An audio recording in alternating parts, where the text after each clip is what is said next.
اللہ کے نام سے شروع جو بہت مہربان نہایت رحم کرنے والا ہے۔ حضور نبی کریم صلی اللہ علیہ وآلہ وسلم روزے کا آغاز سحری کھانے سے فرمایا کرتے تھے۔ آپ صلی اللہ علیہ وآلہ وسلم نے امت کو تلقین فرمائی، سحری ضرور کھایا کرو، خواہ پانی کا ایک گھونٹ ہی کیوں نہ ہو۔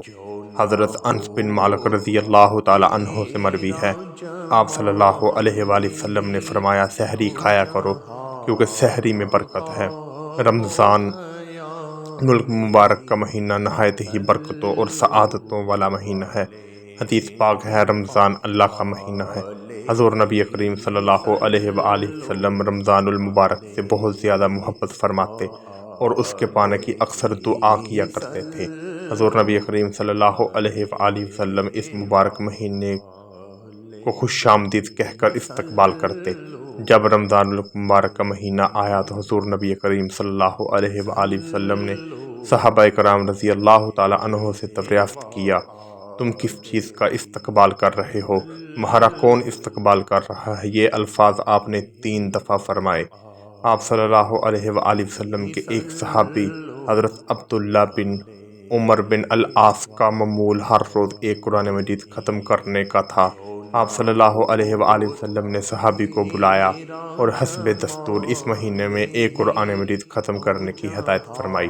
انہوں نے عرض کیا، حضور صلی اللہ علیہ وآلہ وسلم، مجھے اس سے زیادہ استطاعت ہے اور مجھے حافظ ہونے کی پیش نظر زیادہ کی اجازت فرمائیے۔ آپ صلی اللہ علیہ وآلہ وسلم نے اس کے زیادہ اصرار پر پہلے 20 دن، پھر 10 دن اور آخر میں ہر 7 دن کے بعد ایک قرآن مجید ختم کرنے کی اجازت ان الفاظوں میں عطا فرمائی، 7 دن میں ایک قرآن مجید پڑھ لیا کرو۔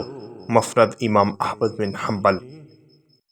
اس سے یہ نقطہ بڑی صراحت کے ساتھ واضح ہو جاتا ہے کہ ایک ایک دن میں قرآن مجید کے شبینے کرانے کا رواج صریحہ خلاف سنت ہے۔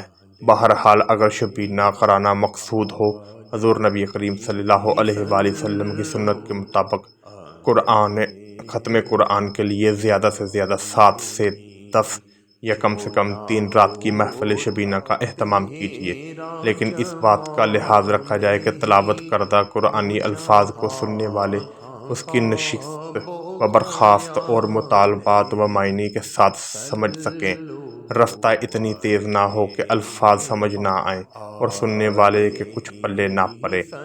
حضور نبی کریم صلی اللہ علیہ وآلہ وسلم اور جبرائیل ہر رمضان المبارک میں رات کے وقت حضرت جبرائیل علیہ السلام قرآن پاک کا دور کرنے کے لیے آقا دو جہاں صلی اللہ علیہ وآلہ وسلم کے حجرہ مبارک میں تشریف لاتے، جہاں باری باری ان دونوں ہستیوں میں سے ایک کلام پاک کی تلاوت کرتے اور دوسرے سماعت فرماتے۔